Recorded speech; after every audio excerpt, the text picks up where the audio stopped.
Me. Hello. Hello. Welcome to Saturday. Welcome to the set. So it's like evening. It's like 3:45. Yeah. We just got home. Yeah. And we just got home from seeing a movie. Yeah. We went and saw Iron Lung. Yeah, we saw the Markiplier movie. Yeah. So for context, I know nothing about Iron Lung other than I've heard it's a phenomenal horror game. I think I'm trying to remember who I learned that. I think it was Super Eye Patch Wolf who made a video on it. I can't remember who, but somebody made a video on it, and I didn't get too much into the video. I just remember hearing it was a phenomenal horror game, and then I heard the other day that there was a movie based on it. And Markiplier was the lead actor. And I'm like, okay, that's cool. Horror movie based on a horror game with Markiplier as the actor. And then I found out he wrote it too. Mm-hmm. And so I asked Ronnie if he wanted to go see it. We went and saw it, and what'd you think? I was genuinely impressed. Yeah, same. It was far better than I expected.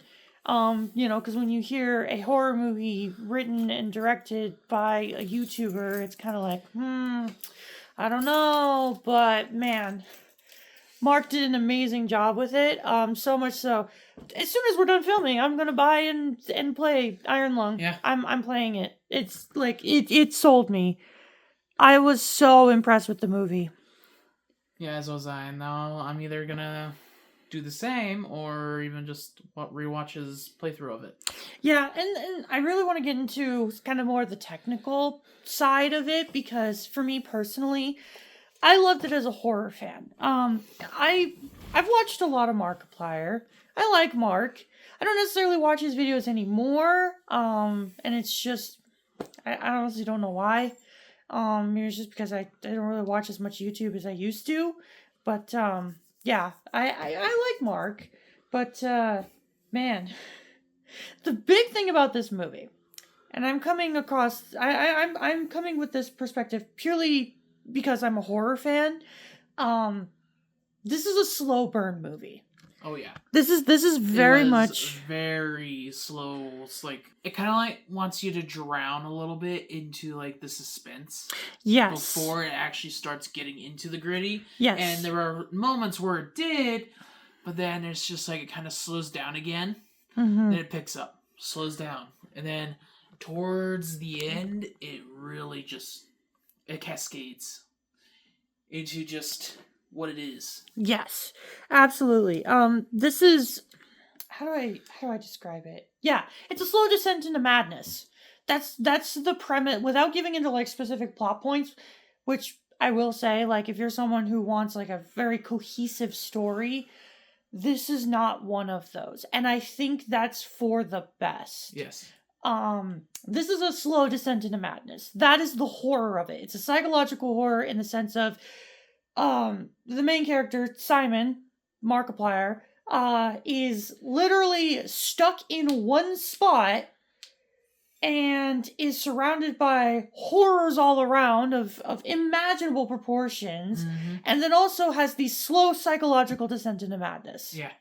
That is the horror of it. It doesn't have like jump scares or anything. It doesn't have anything that like, gets at you. You are literally just watching a man descend into insanity, and it's really good. Because he's just stuck in a room dealing with, essentially, the best way I can describe it is claustrophobia, analog horror, because it's just you have literally one little peephole to see different things. I won't go into what that peephole is unless you actually played Iron Lung and you know this peephole I'm talking about. Because it's the only way to see out into where you are. Yeah, and one thing I really, really have to commend this movie, like, this surprised me to the point that, I will be honest, the beginning is slow. It's I'm not exaggerating when I say it is a slow burn movie. Mm-hmm. But I think they did a phenomenal job at keeping you engaged with the cinematography. Oh, yeah. Like, the fact that you literally have essentially one shot for the entire, like one scene, one set for the entire movie. And the amount of unique shots that they take advantage of. I would not be surprised if they stuck that camera in every corner of that set. And it benefits the movie immensely. It keeps you engaged always because the shot is so intricate. I was going to say artsy. I will be honest, I do feel like it's a very artsy movie. I agree. The hardest thing for me about this movie is, as much as I liked it, because I'm a very big fan of like artsy psychological horror and everything about its cinematography, its vague storytelling, the effects. Oh yeah. The effects, the set, like I don't know what their budget was. I'm sure it wasn't much, but everything about that was so good to me. But I'm a horror fan. Yeah. Not necessarily a Markiplier fan anymore. I still like his stuff. I don't think anything is, there's nothing bad about Markiplier. I just don't necessarily watch his videos anymore. Yeah. But as a horror fan, it was a great movie. I'd give it like a solid 7 out of 10. It was great. But the problem that I have with it, I'm having a very hard time thinking to myself, am I going to recommend this to my friends? Right. Because my friends are fans of Markiplier, not fans of horror. Yeah. They know about it because, Markiplier made Iron Lung movie. I want to go see because Markiplier. When it's like, everything that I could recommend the movie about, I know would just not intrigue my friends. Yeah. And that's what sucks. So I think it's great that Markiplier is attached to this because that'll get more people to watch. Yes. But as a horror fan, I'm gonna be this might get me to start watching Markiplier videos again. I don't know. Like, it was just a really, really damn good movie, and it was a very good movie. I hope Markiplier continues to make more stuff like this because he has clearly shown that he's a great writer. I think the movie was very well written, even though like it didn't have much, and that was I feel like that was intentional. Yeah, because even the video game itself is very lackluster.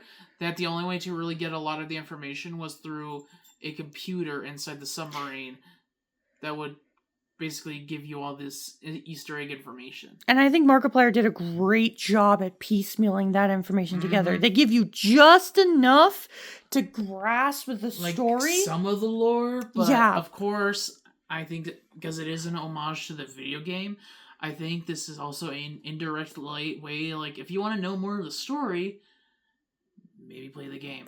Yeah, no, this is definitely a movie where if you want a cohesive story that's going to give you all the answers by the end, no. Yeah. No, it doesn't answer anything. Mm-mm. It answers nothing. Uh-huh. And I'm okay with that as a viewer because I wasn't expecting answers. No. I wasn't. The whole time I'm just like, I just literally was there to watch a man descend into madness. How far was he going to go? Yeah. You made a great comparison. You compared it to Dead Space 3, and I totally agree with that. Well, I mean, just Dead Space in general because of... Oh, I was specifically thinking 3. Well, because with all of Dead Space, with the marker and everything, it's all a descent to madness. Sure, but I think 3 is where you see Isaac descend the most. And that's one of the more... Yeah, because in 2, like, it feels like more he controlled it, not really fully cured himself with the ending for Dead Space 2, at least. Well, again, that's where my, like, connection came was Dead Space 2 with the female voice. Oh, I should say. Well, I mean, I know, again, and I was thinking 3, because 3 is where you really see Isaac descend into that madness, and a lot of the imagery is very, very similar. Let me then say it like this. The beginning of the movie, think Dead Space 1. Yes. In the middle, Space 2. It's the whole trilogy. At the end, it's like Dead Space 3. Yes. Iron Lung's descent into madness is very similar to Dead Space as a whole. Yeah. That's a great comparison, and Johnny made that, and I wanted to make sure that got brought up, because, the descent, it's a good movie. If you're a horror fan and you like psychological horror and you just want to see a guy descend into madness in a fucked up area, like a fucked up situation, Yeah. watch Iron Lung. Oh yeah. Or play the game. I'm gonna go play the game tonight. I'm gonna go binge that shit all weekend. Like, I'm fucking playing Iron Lung tonight. Like, this may tip me over the edge into horror games, cause man, I've been really itching for a good horror movie. And I think the last few we've watched, other than Good Boy. Good Boy was great, but I think a few others that we watched weren't very good. Yeah. And disappointed me. Like VHS, the last VHS one we watched was more goofy than anything. But Yeah. granted, it was Halloween themed. Yeah, we watched VHS Halloween, and like, it was good. It was good. Really good. I love the VHS series. Ratma is still my favorite horror monster ever. I love that little freak. But VHS Halloween was more goofy than scary. But I think that's kind of just VHS as a whole. So it's good. VHS is good, but and again, like, this movie didn't scare me. It didn't scare me, but as a horror fan, I was engaged. So if you want my final number review, I'd give it a 7 out of 10. Yeah. I give it a 7.5. Yeah, that was really good. Yeah.